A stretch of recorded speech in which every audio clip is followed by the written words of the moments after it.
오늘 주신 말씀은 시편 84편 1절로 7절 말씀입니다. 시편 84편 1절로 7절 말씀 받들어 읽겠습니다. 만군의 여호와여, 주의 장막이 어찌 그리 사랑스러운지요.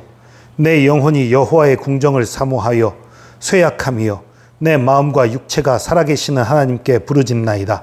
나의 왕, 나의 하나님, 만군의 여호와여, 주의 제단에서 참새도 제 집을 얻고 제비도 새끼들 보금자리를 얻었나이다. 주의 집에 사는 자들은 복이 있나니 그들이 항상 주를 찬송하리이다. 주께 힘을 얻고 그 마음에 시온의 대로가 있는 자는 복이 있나이다. 그들이 눈물 골짜기로 지나갈 때에 그곳에 많은 샘이 있을 것이며 이른 비가 복을 채워 주나이다. 그들은 힘을 얻고 더 얻어 나아가 시온에서 하나님 앞에 각기 나타나리이다. 아멘. 오늘 이 시편 84편의 저자는 고라 자손의 시 이렇게 써 있지요. 고라 자손의 시라고 돼 있지만 실제로는 고라 자손의 시가 아닐 수도 있다라는 주장도 있어요. 그러니까 무슨 소리냐면요. 고라 자손의 시라는 것이 고라 자손이 썼다라는 의미일 수도 있지만 고라 자손에 의해서 알려진 시다라는 의미일 수도 있다라는 거예요. 이 내용이 고라 자손이 썼다고 보기엔 좀 이상한 부분도 있어요. 그러나 또 고라 자손이 저자라고 해야 가장 어울릴 만한 내용도 또 많이 담기고 있는 게 사실이에요. 그래서 사실 이게 고라 자손의 시인지 아니면 다른 그 사람이 쓴 것을 고라 자손을 통해서 알려진 건지 정확치는 않지만 어쨌든 여러분이 이 해석을 들으면서 여러분 스스로 판단하고 스스로 은혜되는 대로 생각하시기 바랍니다. 만군의 여호와여, 주의 장막이 어찌 그리 사랑스러운지요. 하나님의 장막이라고 표현했지만 이건 하나님의 성막 혹은 성전을 의미해요. 성막일 수도 있지만 장막이니까 성막이 더 맞지 않겠냐라고 생각할 수 있지만 그보다는 성전일 가능성이 훨씬 큽니다. 고라 자손이 본격적으로 그 문지기의 역할을 맡았던 성전 문지기의 역할을 맡았던 것은 그 솔로몬의 성전이 지어진 이후의 일이거든요. 그렇기 때문에 여기서 자꾸 문지기라는 개념들이 나오고 하는 것으로 봐서는 이 성전이 지어진 다음에 쓰여졌을 가능성이 매우 높아요. 그러니까 하나님의 성전이 너무너무 아름답고 사랑스럽습니다. 그리고 두 번째, 내 영혼이 여호와의 궁정을 사모하여 쇠약함이여 내 마음과 육체가 살아계신 하나님께 부르짖나이다. 내가 주님의 성전에 가기를 너무너무 사모해서 내 몸이 쇠약해질 정도입니다. 이런 얘기예요. 이 2절 때문에 고라 자손이 아닌 다른 사람의 시가 아니냐라는 생각이 나오는 거예요. 당시 그 율법대로라면요, 이스라엘 자손은 1년에 3번 성전에 가야 돼요. 1년에 3번은 성전에 가서 하나님 앞에 나가야 되는 게 율법이에요. 그러나 그게 쉽지 않았어요. 부요한 자들 혹은 예루살렘 근처에 사는 사람들에게는 그게 어려운 일이 아니었지만 예루살렘에서 좀 멀리 떨어져 있는 곳에 사는 사람들의 입장에서는 상당히 어려운 문제였어요. 그래서 그 당시 랍비들은 최소한 3년에 한 번은 성전에 가라 이렇게 가르쳤다고 해요. 그러니까 성전에 자주 가기 어려우니까 그래서 하나님 앞에 가고 싶은 그 마음, 그 갈급한 마음이 여기 드러나 있는 것이다. 그렇게 해석을 하면 고라 자손은 아닐 것이다. 이런 해석이 나오는 거지요. 그러나 또 다른 해석이 가능해요. 고라 자손일 것이라고 해석할 땐 이런 해석이 가능해요. 이 고라 자손이 문지기를 했다고 그러는데요. 문지기의 숫자가 4,000명이었어요. 그러니까 순번을 돌아가면서 하는 거예요. 순번을 돌아가면서 하다 보면 자신의 차례가 1년에 한 번 정도 왔을까? 아마 그랬던 것 같아요. 그러니까 그 차례가 되기를 소망하는 거예요.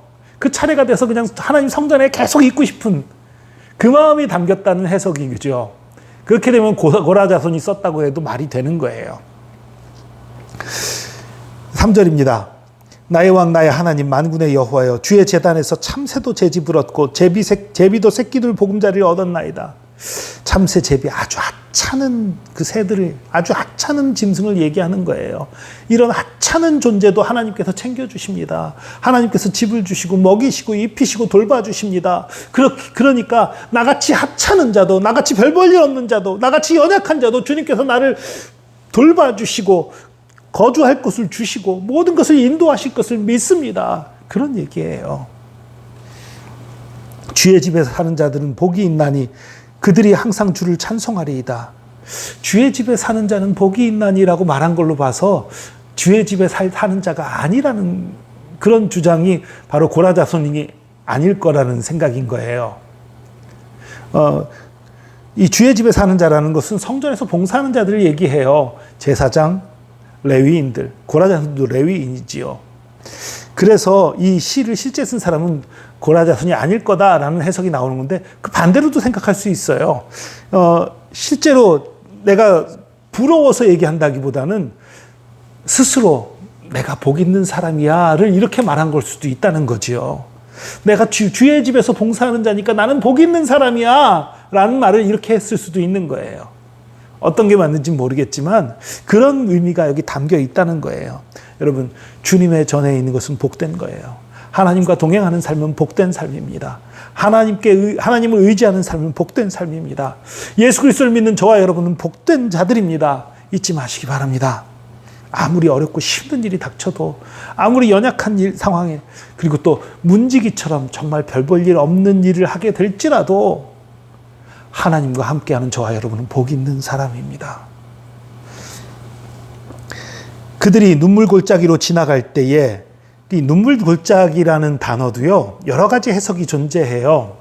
정말 눈물을 막 흘리는 상황, 너무 슬프고 아픈 상황을 의미한다라는 의미가 있고, 또 실제로 그 눈물의 골짜기라는 그런 지역, 정말 메마르고 힘든 그런 지역을 얘기한다라는 그런 의미로 해석하기도 하고, 또 하나는 그 바퀴 골짜기, 이 바퀴라는 건 어떤 특별한 식물인데 아주 메마른 지역에서 자라는 식물이고 그렇대요.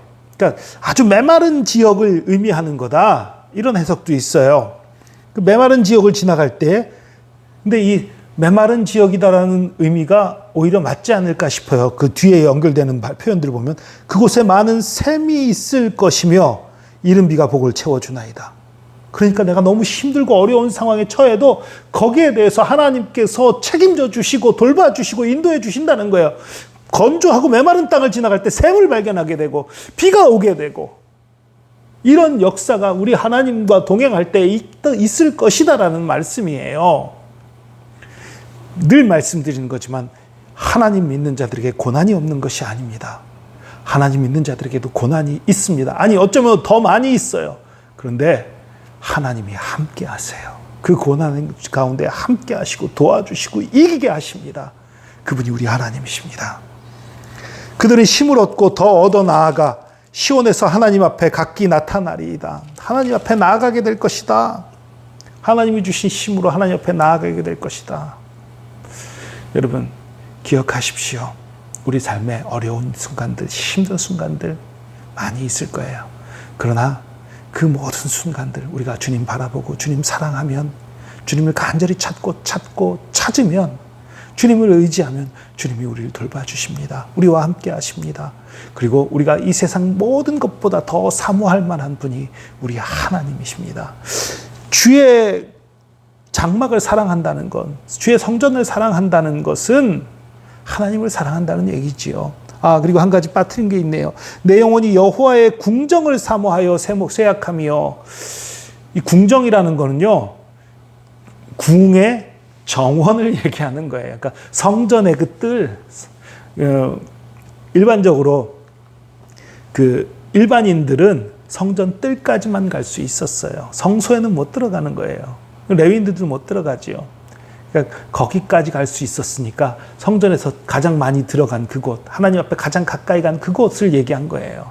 내가 그곳을 사모한다, 그런 의미지요. 여러분, 이 시대에는, 이 시편을 쓰던 시대에는 성전 뜰까지밖에 못 갔습니다. 그러나 오늘날은 예수 그리스도의 그 거룩한 보혈로 십자가의 역사로 지성소까지 들어갈 수 있는 저와 여러분입니다. 지성소를 사모하는 저와 여러분 되길 원합니다. 하나님 앞에서 나가서 하나님 만나는 것을 사모하고 하나님 앞에 응답받는 것을 사모하고 언제나 주님과 동행하는 저와 여러분 되기를 축복합니다. 기도하겠습니다. 주님, 우리가 정말 주님을 사모하고 주님을 기뻐하고 주님을 즐거워하고 주님을 의지하기 원합니다. 주님, 그렇습니다. 때로 우리에게 그 어려운 일들, 힘든 일들, 눈물골짜기가 다가올지라도 그곳에서도 샘이 나게 하시고 이른비를 맞게 하시고 그 모든 것들의 해결함을 받게 하시며 우리가 아무리 미천하고 작은 존재, 연약한 존재일지라도 쉴 곳을, 보금자리를 마련해 주시며 모든 것을 채워주시는 하나님이신 것을 믿습니다. 우리가 하나님으로 만족하기 원합니다. 하나님으로 기뻐하기 원합니다. 하나님과 동행하는 삶 살기 원합니다. 주님 받아 주시옵소서. 함께 하심 감사드리며 예수 그리스도의 이름으로 기도합니다. 아멘.